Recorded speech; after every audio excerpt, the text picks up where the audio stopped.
Check this out. Devin Haney, Brian Norman Jr., WBO welterweight title. Let's get into it. Round 1. This is usually the fill-out round for most fights, and this is the round that creates the dynamic for the fight moving forward, and this bout was no different.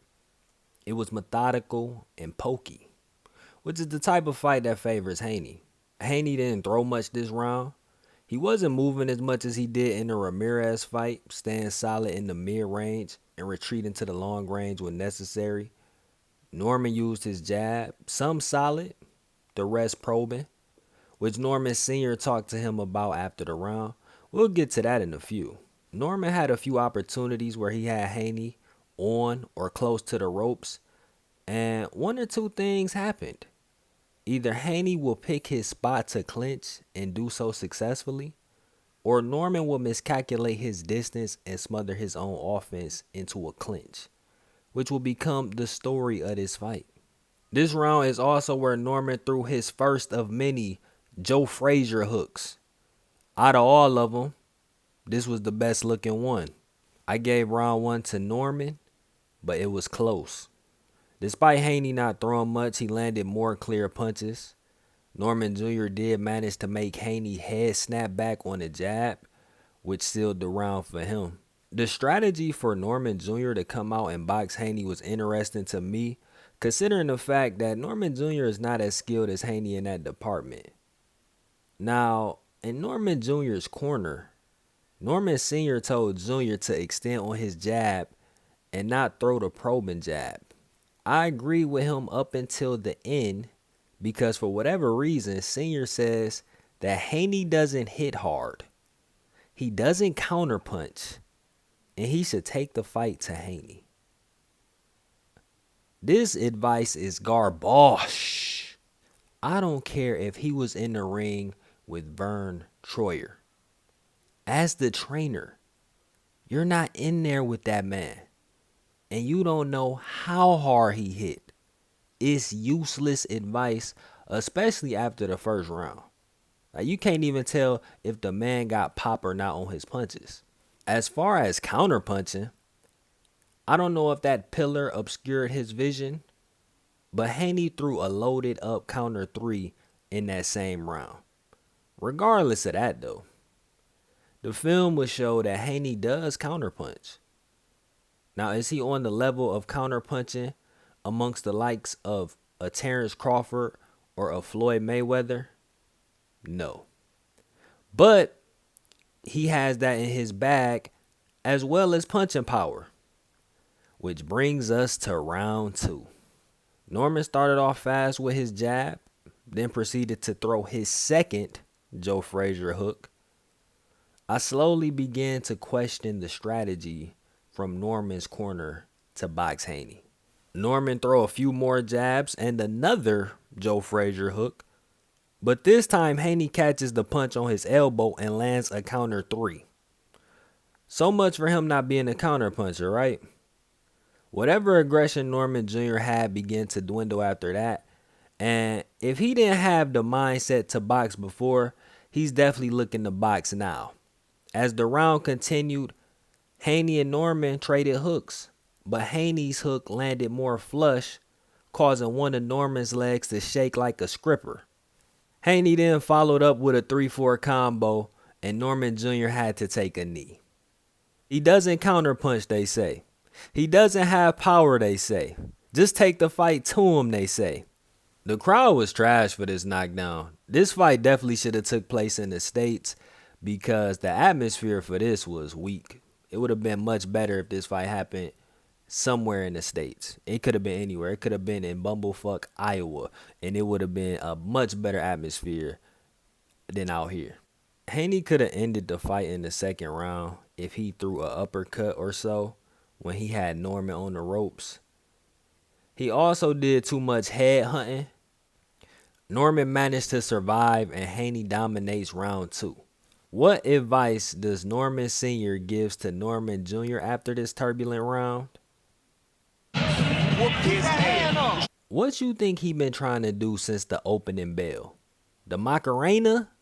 Round 3, Norman Jr. is a little hesitant, but he was able to get Haney on the ropes, and again, he's not able to take advantage of the opportunity. Haney continues to box his head off, landing jabs, counter twos, counter threes. Why does Norman Jr. keep throwing that Joe Frazier hook? That joint has a better chance of landing on the moon. Why isn't his corner telling him to stop using that? Is this his way of taking the fight to him? As I said in my fight prediction video, you're not going to hit Devin Haney with spammed hooks or lead left hooks without a setup. You have to set this punch up, preferably with the 1-3 combo. Round 3 goes to Haney. Round 4 started off a little promising for Norman. He's working off the jab, lands the 2-1 combo off of it. Then Norman Jr. threw another Joe Frazier hook, but this time he was able to bag Haney into the ropes. Unfortunately for Norman, he ate a couple hard body shots that sapped his rhythm for the rest of the round. In the last minute, Haney dominated with the jab and a counter 3 to win round 4. Look, I would love to break down each and every round, but I have to be honest with you. Rounds 5 and 6 are about the same. Haney is controlling distance, disrupting Norman's rhythm, landing his jab at will. In round 5 specifically, Haney would time Norman's lead foot and throw a hard, concise 1-2 combo. Norman, of course, smother his own work, throw a Joe Frazier hook, and attempt to box with a boxer. Round 7, in my opinion, is Haney's best offensive round. He just straight styling on Norman at this point, showing off those levels he spoke of. I honestly believe that Haney could have stopped Norman if he threw more punches, because from round 8 and beyond, Haney just took his time. Round 8 was a better round from Norman after looking pedestrian for 6, questionably 7 straight rounds. I still give this round to Haney. His jab was just too concise. Round 9 and 10 I gave to Norman. In round 10, Norman was able to time that loaded 3 that Haney loves to throw with a 3 of his own. But Haney was able to clinch immediately after, taking whatever momentum Norman thought he had. One component that became apparent in this fight was how each man clinched. Haney's clinches are to disrupt momentum, get out of bad positioning, smother his opponent's offense, etc. While Norman's clinches are coming off of not knowing his distance and falling into the clinch, smothering his own offense. Not too much to write home about rounds 11 and 12. Haney won both of those in my book. And just like that, this fight is over. My scorecard is 9-3 Devin Haney. The judges also agreed that Haney won this fight. The one judge that wrote The Great Gatsby, he scored this fight 6-6 even. Now that man needs to be drug tested immediately. They must have had the finest of the finest out there in Saudi Arabia for him to score that fight in this way. Performance-wise, Devin Haney executed damn near the same game plan that I thought they would in the prediction video. The only difference was that he clinched more than I'd preferred him to, but it worked out in the end. Round 2 and round 7 are 2 rounds where I believe he could have ended the fight. The ability to finish is something that he and his team should work on and review. Haney still has a few flaws, like that loaded 3. I'm still not too big on that.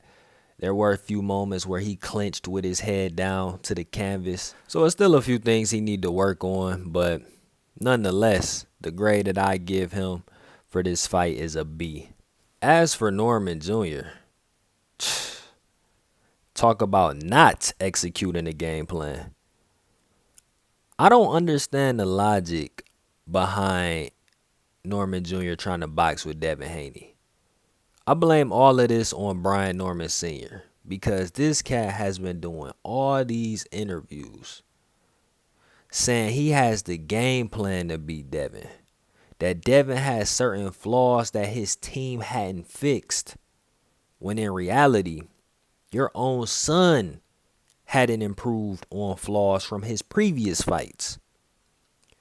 The inside range was Norman Jr.'s best chance to win this fight. He was supposed to make this a rough, tough, and uncomfortable fight for Haney. And he had multiple opportunities to do so. It wasn't like those chances weren't there, but he couldn't capitalize on it in the same way he couldn't against Quentin Randall, which was about 4 or 5, maybe 6 fights ago for Norman Jr. Now, someone may say, well, Norman Jr. beat Quentin Randall decisively. Yeah, that's cool and all, but he probably could have won more impressively if he didn't smother his own punches along the ropes. And making that same mistake against an elite level fighter made him lose decisively. No usage of the 1-3 combo, which was the money combo for Ryan Garcia. I mean, there was no setup at all for this left hook that Brian Norman Jr. was trying to throw. He consistently wanted to throw this Joe Frazier hook. This ain't Smoking Joe, my mans. Y'all not fighting Jin Sasuke or Jin Sasushi. Y'all not fighting him. The grade I'm giving Norman is a D-. He looked awful out there. The fight grade that I give this fight is a 2.5 out of 5 stars. Despite this rating, I do believe that this fight will be important in both men's career, and it also be important in the Devin Haney fightography as his career progresses. Well, what's next for both of these fighters? Devin Haney has his pick of options at 147. If Ryan Garcia is able to beat Mario Barrios, I can see Haney Garcia 2 happening down the line. But the fight that I'm keeping my close eye on is the Teofimo Lopez and Shakur Stevenson fight. The winner of that fight could activate their WBO Super Champion status and end up fighting Mr. Devin Haney. I'd be more interested in that than to see Haney Garcia too. But hey, that's just me. As for Brian Norman Jr., he got some big decisions to make. The first one being, will he continue to let his father be his trainer? It's great he got to the dance with his father and was able to win the title with him. However, when it comes to these elite level fighters, he doesn't seem to have the ability to adjust or create an effective game plan. At the moment, 147 is light. He could possibly snag another belt, but how long is that window with his father as his trainer? The other issue is being with Top Rank.